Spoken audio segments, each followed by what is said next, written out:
welcome to another episode of Love What with Audrey Weilai, where I ask my friends and mentors what non-romantic love means to them. And today my special guest is Jeff, who is my mentor and friend, and I used to work with him as well. What a privilege. Thank you, Jeff. Welcome. Thanks for having me. Really happy to be with you. Could you tell people a little bit about yourself? Oh dear, that's going to take forever. Well, I'm from Singapore, and straight out of high school, I joined the Singapore Air Force. The reason is that I was a terrible student at school, and I knew I was going to fail the Singapore equivalent of high school. So I joined the Air Force, and I finished high school and got straight in. Spent 26 years in the Singapore Air Force flying helicopters. And although I'm a Singaporean Chinese, my Chinese is horrendous. But on leaving the Air Force, I went to Shanghai, where I met Audrey. And I spent a wonderful 14 life-changing years there, doing training, coaching, therapy, and then eventually I settled down into digital marketing. I think I would still be in Shanghai today, but in 2020, when I was outside China locked the doors on foreigners for a while. Okay. And since I was locked out, I stayed out and I came back to Singapore and love it here. So I'm staying put. I run my digital marketing business out of Singapore, although my team is in China. That's great. So you kept on evolving through the years. It's called having a fickle mind. Oh, I met you when I got fired from a corporate job, and I was in a crossroad in my life. And I'm so grateful that I met you, because once in a while you met someone that makes a difference in your life, and you helped me to get unstuck. And I remember you saying, dream it, live it a lot. That's been my go-to phrase whenever I am at a crossroad again. So thank you.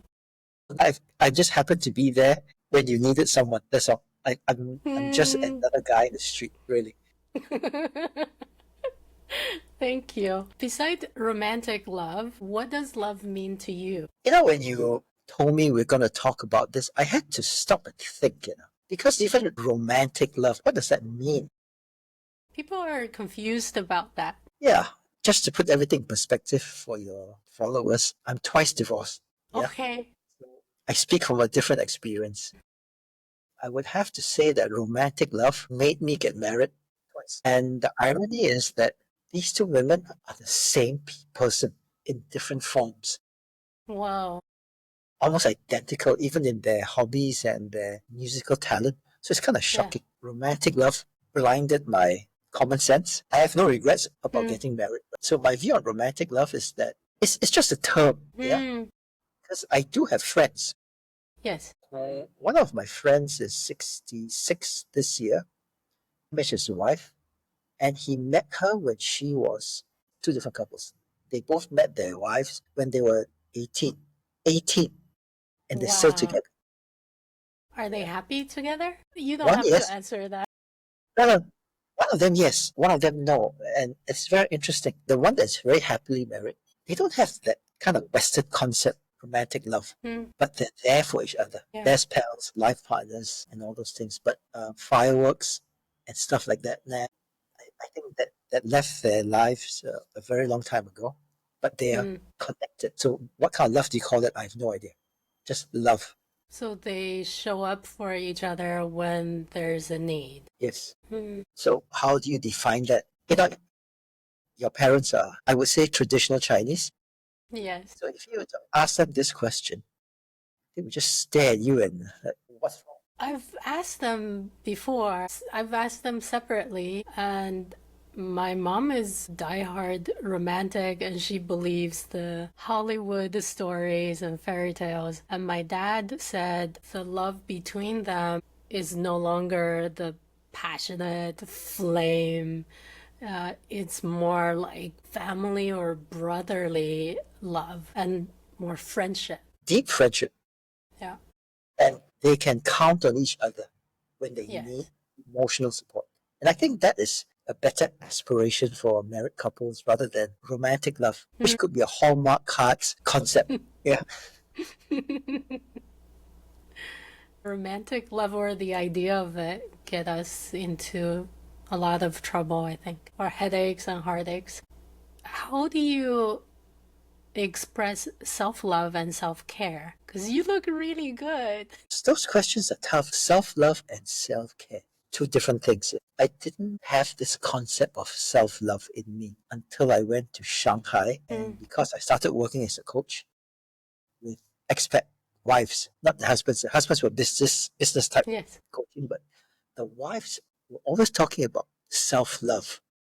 And I had to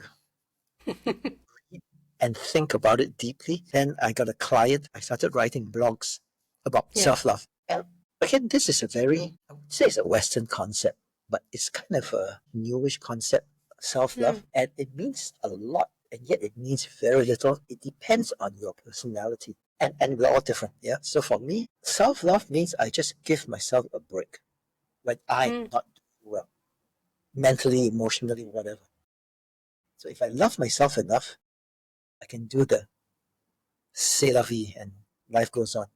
Yes. Because I have enough self-love. So, self-love, self-esteem, self-confidence, Yes. self-care. I had to blog about this for my client. I had to go into very narrow tunnels of each because she's a professional.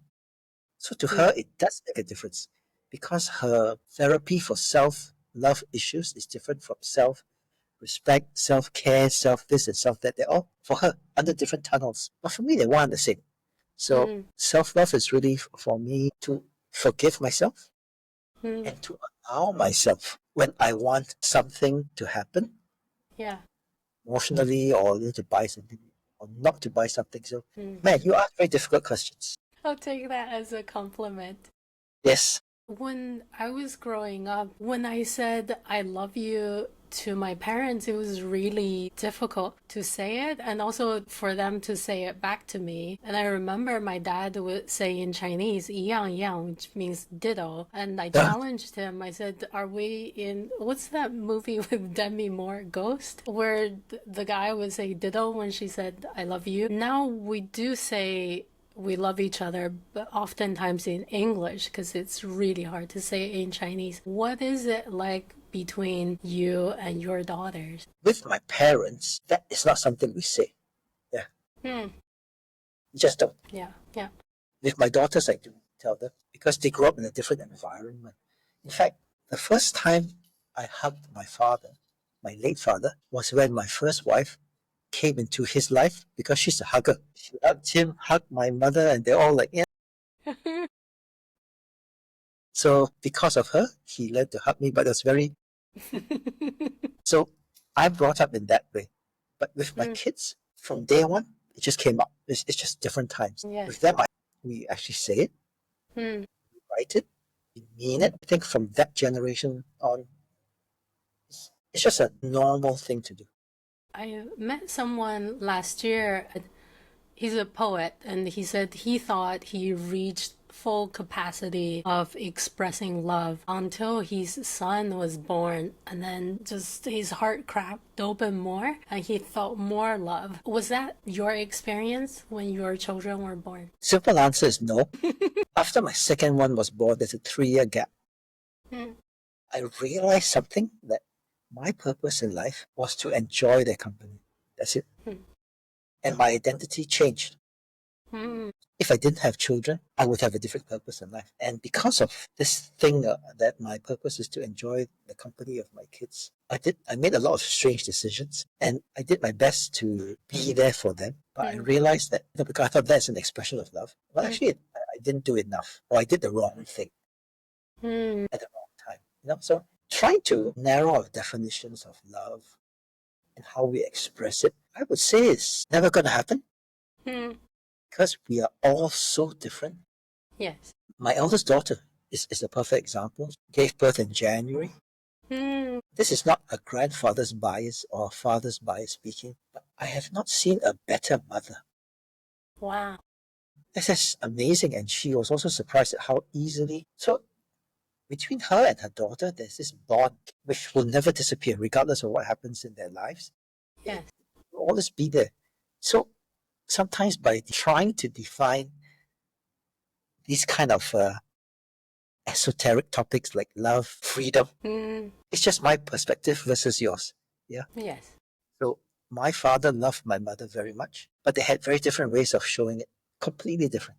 Yeah, for my dad is through cooking. So I could even taste loving his food, even though it's difficult for him to say I love you.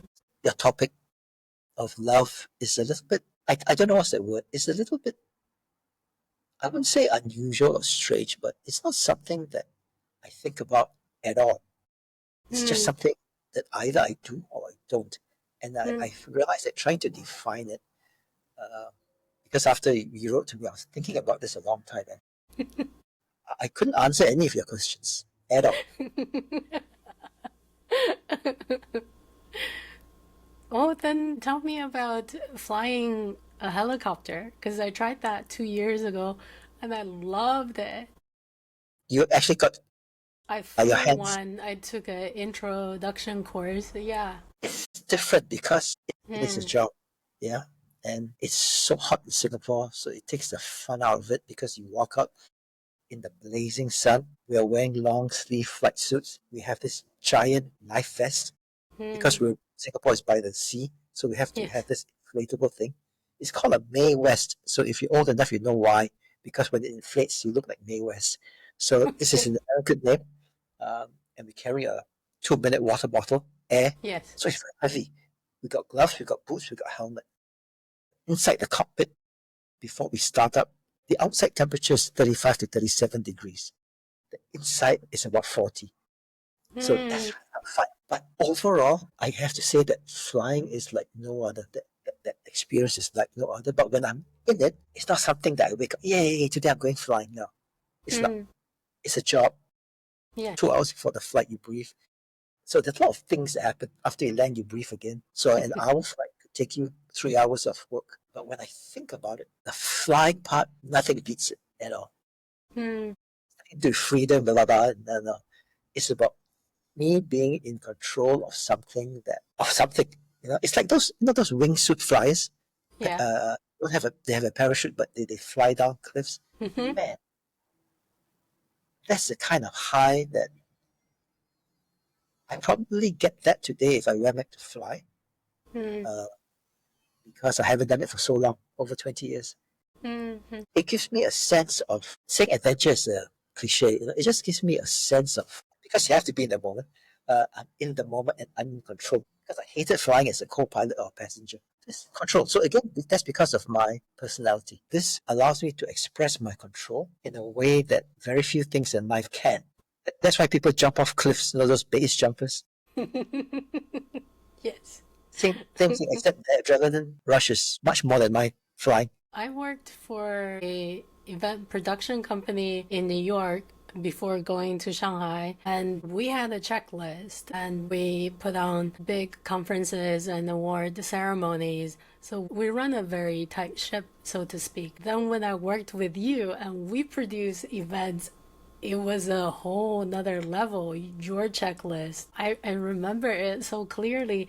Even when we had a workshop, you wanted the clipboard, the paper to be a certain way so the corner wouldn't have dog ears.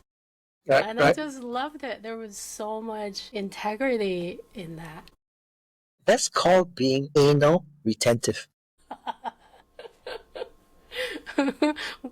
And what was the intention behind doing these things? Control. Okay. So part of my value set is control, although I don't call it that.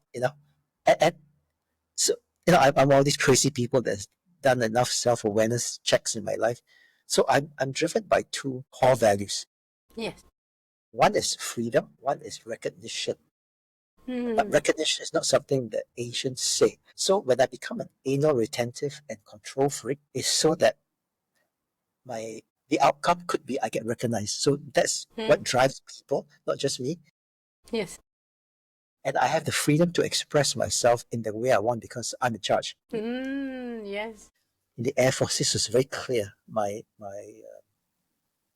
colleagues were just shocked at this crazy Jeff because we had a delegation from Indonesia coming in, Indonesian Air Force coming to the ministry where I was working at the time.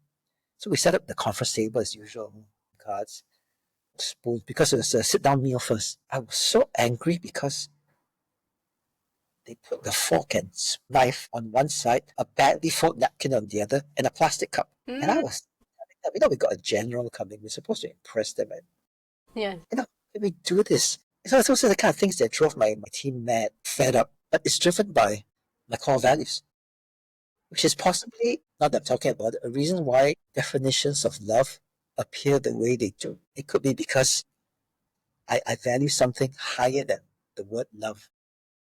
I enjoyed working with you. I learned a lot. And I carried that kind of checklist to my next job and then my own business. My I employees apologize. hated it. I apologize. No, but everything runs smooth when you have a checklist that detailed and you assign who's responsible for what tasks and when it's due. That's a consequence of being a military pilot, because when we go for a mission, a play mission, because it's not real, we have no enemies that we're fighting, but when we go for a mission, a large part of the brief comes in the last part of the brief, which is contingency plans. What if this happens? What if that happens? What if this happens? And we have a whole list. What if your number 4 wingman gets shot? Yeah. What do you do? Do you continue? Do you turn back? So that carried on as you saw.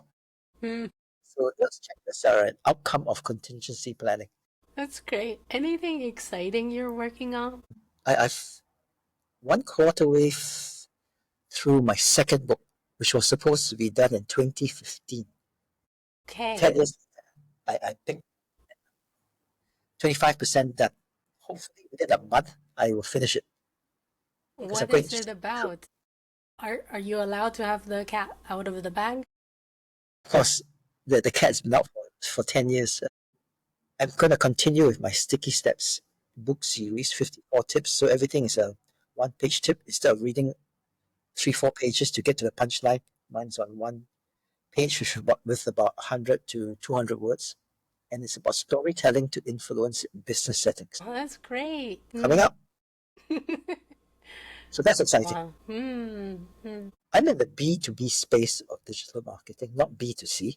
When ChatGPT was launched in Singapore, it was December 2020. We got it a bit later. And I've been on ChatGPT since December 2022. Instead of scaling my business with more humans, I've scaled it using ChatGPT, which has been a nightmare and a boon and a bane, because the quality that comes out, no matter how well I prompt it, and I'm a prompter, I do understand how it works. If I don't put the same set of prompts back in after it responds and I have a follow-up, it will forget. As I said, I'm anal retentive, so those dashes and comparative constructs, which ChatGPT or AI, not ChatGPT, loves to do. So if I don't keep telling it to stop doing that, sometimes I get so frustrated, I cuss and swear at it, and it says, I'm sorry, I failed you. I'm using digital marketing to help me write better quality content for my clients. Because in the B2B space, they don't have enough people. And in the past, for them to get a specialist to write this kind of detailed blogs would cost a small fortune. And with ChatGPT, I use the deep research, which can take ChatGPT maybe 15 minutes to respond. I'm able to impress the sales directors of these clients because they're wondering, how do you know that? So this is what's happening in my digital marketing area. And I'm on a mission to help B2B content writers become editors and not prompters who know how to create the content, but how to take one look on a topic that they have zero specialist knowledge and know that it's bad and know straight away at a glance. So that's my mission. That's also exciting, except that no one seems to want to follow my quest. Why not? These people are not writers, they're engineers, they're business people. That marketing is not for content, it's for trade shows. Different kind of marketing, right? When AI can do this for them, when they do it themselves and they send it to me looking for my blessing, to them, in a million years, they would never have the ability to write this way. And it took them, and they were very proud to tell me, 3 minutes. And why not 1 minute is because the internet in our office was slow. So when it comes out like that, and they're very proud, who's going to listen to me? Why is it important to have skilled editors that can look at what AI produces and give critiques? AI today is very good at producing the same old thing. If you don't know how to differentiate your brand loses credibility because it looks like everyone else. It's like Yeah. Apple, a long time ago, when they first came out with their very funky ads, everyone were mocking them. But today, Mm. everyone does it the same way. So Apple remained true to their brand. And if we allow AI's generic ubiquitous responses, your brand will look like everybody else's brand. And if you're a smallish brand, and worse, if you're in the consumer produce sector, how do you differentiate yourself? I've met enough founders to know that actually they are different from their competitors because the founder is just like that, it's just different. And then when the AI produces something, oh no, I can't tell you from your competitor. And they Mm. don't believe me because they never thought that they could come up with a marketing plan and marketing content and Yeah. assets so quickly and so good. When I show them their competitors, they don't really believe me. And Mm. point out the differences which are impossible to detect if you just see their ad or content for the first time Yeah. and you don't know the founder personally, you think it's the same. So I'm going to stop Mm. reading. In fact, there have been studies from the US, of course, of how something like 67% of people lose their trust in your brand if they see that it's AI generated content. So Yes. that's something. That's why I'm in this quest to help writers, not Instagram post makers, but writers to up their game so that they can capture the client's brand voice in a way that sounds authentic Mm. to the brand. And the only way to do that is not so much with prompting, but in your editing skills with AI, which is a different ballgame.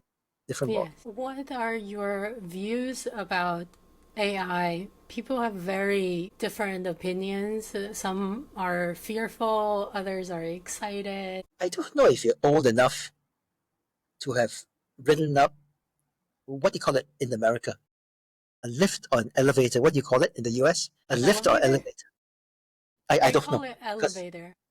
I'm a mix of both British and American. So I'm old enough to have written up an elevator Mm. where I didn't touch the buttons and somebody else did. There's someone sitting in the damn lift pressing the buttons.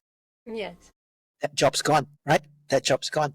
When I No, worked at the some Air some Force, of my friends in New York, they still have doormen press the button for them. doormen are different. That's a Okay. prestige. My building has a doorman, Yeah. and I'm paying 5,000 US a month to stand there and hail my taxi, although I call it my app. The other job that disappeared in my lifetime was when I went to the Ministry of Defense in the early 90s.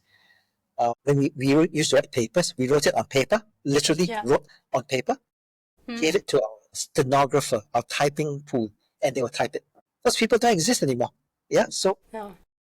AI will replace that kind of jobs, low level jobs. But people like us, we are the human in the loop. Upgrade our own skills with AI helping us. Those people who are just doomsday naysayers who think that Arnold Schwarzenegger and Terminator are coming back, it might happen. It might happen sooner than you think. But so what?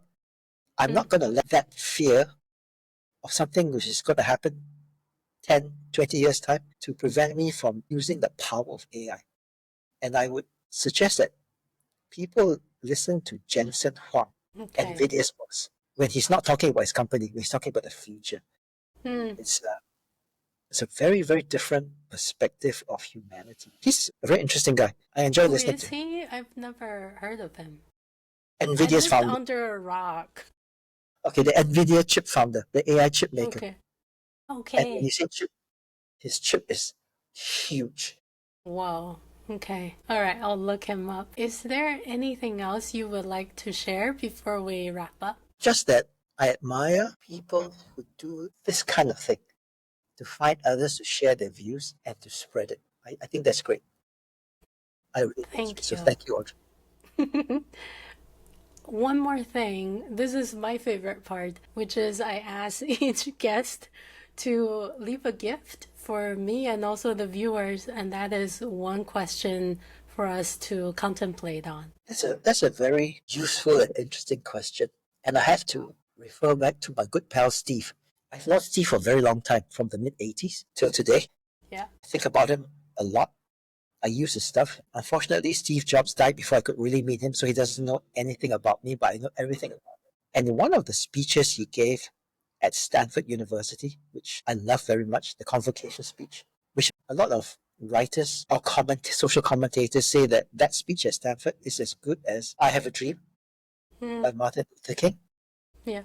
And things that Winston Churchill said during the war, and what JFK said about sending a man to the moon. So Steve Jobs' one is right up there. Yeah. But that's the one part which, when it came out, I was still in Singapore then, hadn't gone to China. I didn't quite understand. He said, you cannot live your life looking forward. But being in the military, that's all we do. In fact, goal setting is an example of something you set and then you move towards it. Steve Jobs said you need to live your life looking backwards and join the dots that way. He's telling us to see what's happened in your past. I never quite understood it until I went to China. And slowly I realized that all of us have a certain gift, God given or whatever, it doesn't matter. But we have a gift and we don't realize what that gift is and we keep chasing something. Yeah. We're all chasing something, all of us. It could be peace. But isn't that strange that a lot of people I know are chasing peace? So it doesn't make sense, but they're chasing peace. But when we look back at instances, so when I look back in my life, I can clearly see the time when I was 14 in school, when I was 17, when I was 18, many times in the Air Force, multiple times outside. The one thing that gives me immense pleasure is writing. Mm. And I'm good at that also. It is great that the two can, well, it's not for me to say that I'm good at it, but I'll I'm say good at it. it. You're good at writing. I enjoy it.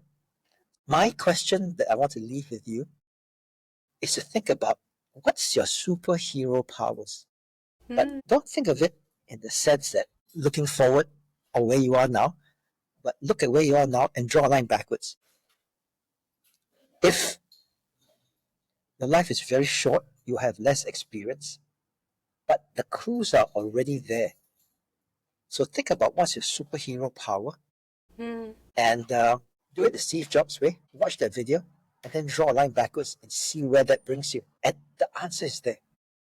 Believe it or not, I only realized this maybe 5-6 years ago, but it's taken me until today, maybe last month, to really decide that for the rest of my life, writing is it. Because it gives Wow. me pleasure. It can even bring me not just a passive income, but a passive income would be good. And anything I do. So that's what I would like to leave with all of you. What's your superpower? But look backwards, not forwards. Yeah, so don't set a goal. Look backwards and look for the clues. Because you realize that some things give you great pleasure. It may not be easy to do, but you enjoy doing it and you keep doing it.